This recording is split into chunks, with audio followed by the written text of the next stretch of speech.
My name is Thomas Köhler. I'm the chairman of the ICA Summit here in Munich, and with me today is Pierre Olivier from LeddarTech. Pierre, in today's world, what do you see are the biggest challenges that prevent mass adoption of automated driving? To me, it's silo thinking. It's companies thinking that they can do everything themselves and having tens of companies doing the same thing in parallel. So if all this energy and all this investment was applied in really solving the problem, we'd be so much farther ahead.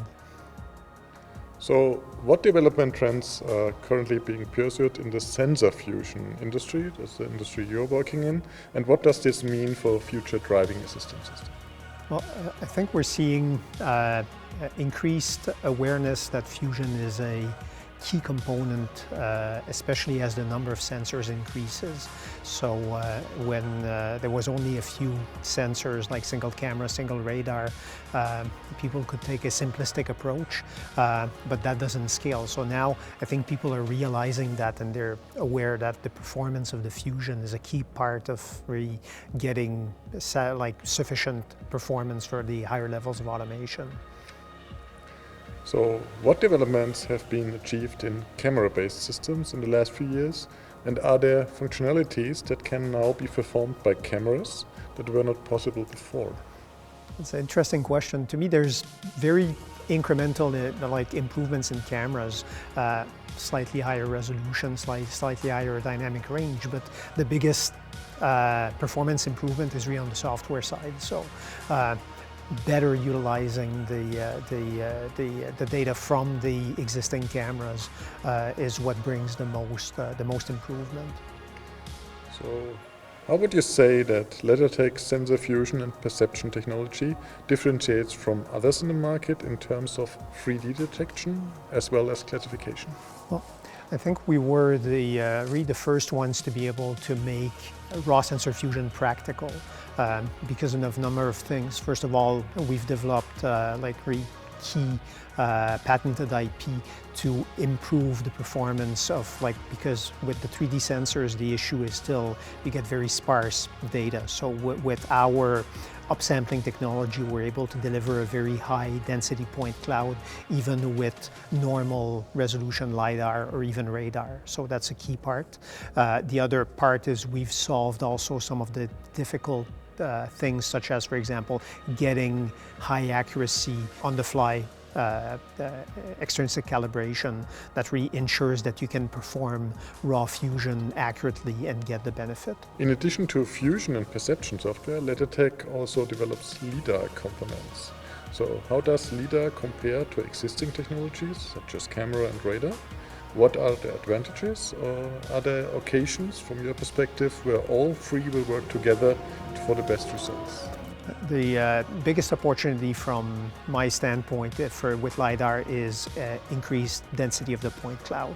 Of course, now we're seeing emergence of the 4D radar, but it's still quite low resolution compared to Lidar, and there's really physical issues such as with the RF beam, you're not capable of getting as small a point density as with Lidar. So that's where the main benefit for Lidar is, and ultimately for high automation like level 4, level 5, I strongly believe all three modalities are going to be necessary, at least until we get processing to sufficient enough maturity and computing power to be able to then substitute or reduce dependency on the individual modalities. In your opinion, what is the biggest challenge facing the widespread adoption of Lidar for automated driving application?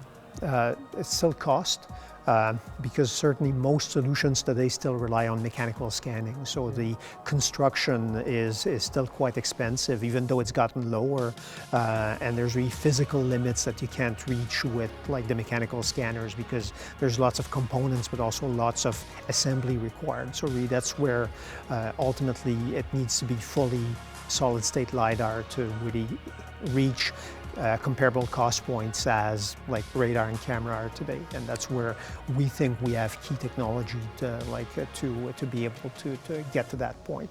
Just for your expectations, when we will be there? Not too far, couple of years. Okay.